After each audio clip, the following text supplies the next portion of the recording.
And this is the Mercedes-Benz Rangers post-game show on a night where a 2-goal lead was too daunting to protect. This is a frustrating failure loss that the Rangers will rue, not getting their second point. A game they should have won, and I'm sure you could just tell by Yaroslav Halak's reaction that that's exactly how the team feels. Welcome inside our Delta MSG studios, John Giannone, Steve Valiquette. 3-2 Red Wings in overtime with the win on a power play goal in the extra session. And Steve, you got to feel like the Rangers are going to maybe put some equipment under protection with what might get thrown around the dressing room after a loss like that. John, I just didn't expect it tonight because coming off of Thursday's game against the Boston Bruins, where there was a significant advantage for the Bruins in the Rangers' defensive zone. And the Rangers didn't have that possession in Boston's zone. So I thought to myself, well, let me look at the game that yesterday afternoon Detroit played against the Islanders. And they only had 2 grade A scoring chances in that game. They scored on both of them. Their third goal was a low-danger goal. They didn't have a lot, and Detroit doesn't have a lot of offense. That's just not how they're built right now. They're defending better than last year. But for them to come into Madison Square Garden on a back-to-back and put up 36 shots to the Rangers' 29, that's shocking to me. You know, that's shocking. Like, I'm not mad. I feel like my father. I'm just disappointed. Like, I just didn't see that happening, right? Like, not coming off of a game that you weren't even that good the day before. And I just wanted more from the Rangers to be ready for this one, coming off of the lesson you hope they learned from Thursday.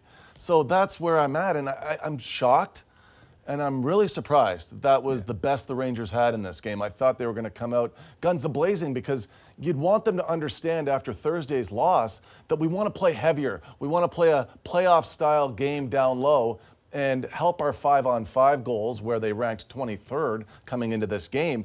You know, they got 1 goal that way, and the Kakko goal was a nice goal that way. It was a heavy goal. I just don't know where it was for the rest of the night. Yeah, the way they played the first period versus the way they played the next 2, the line changes from the coach to try to spark something from the team. Yaroslav Halak still not getting his first win of the year for the Rangers. There's just so much to digest in what went on tonight. We're going to talk all about it.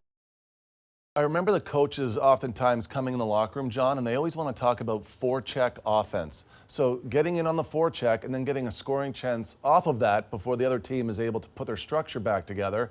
And by and large, the extension of the Kakko goal came off of a forecheck. And then you expect the Rangers to get back to the bench at that point, and the leaders and the coaches to say, hey, fellas, it's working. Let's get in on them. They're going to turn pucks over. They played yesterday. Well, we've got 2 days of rest. Let's keep our feet moving. Let's buzz the tower. You wonder why there was a disconnect between seeing that result and then getting into the late stages of the game. Are you kidding me? Halak's got to make an east to west save on Hronek with less than 30 seconds to go. That shows how off they are.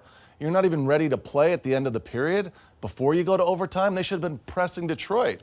So it's a frustrating game. It was very frustrating to watch. And he had to make a save on Dominik Kubalik on a partial breakaway with less than 4 minutes left in a tie game. A game in which the Rangers were markedly better in the third period in terms of trying to create more, and that came after the line combinations were switched almost across the board. But by and large, what happened was the first period did not resemble the second, third, and overtime. And in OT, K'Andre Miller takes a penalty just at about the blue line in the neutral zone, and Detroit cashes in. Yeah, and the penalty was oftentimes holding the stick penalty. It's one of those where you're not happy about it as a team. You don't like it.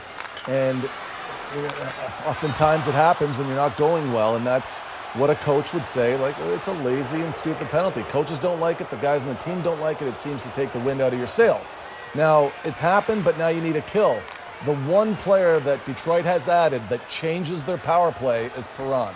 He changes their power play. He's a terrific passer east to west. He hits the stick here of Kubalik. It looks a lot like what we've seen in the past from Zibanejad Kreider.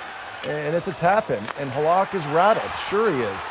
He deserves more from the team in this game. And now he's 0-4, and that's not good, John. It's not good for the team morale to start with your backup goalie that's new to the team 0-4-0 to start the year. I mean, come on. Now, once again, you're reeling a little bit and you're trying to figure it out. And yeah, another game where Yaroslav Halak doesn't get a lot of support. Rangers have scored 4 goals in his 4 starts this year total. Rangers have 7 losses so far this year. In all 7 games, they have failed to reach 3 goals in the game.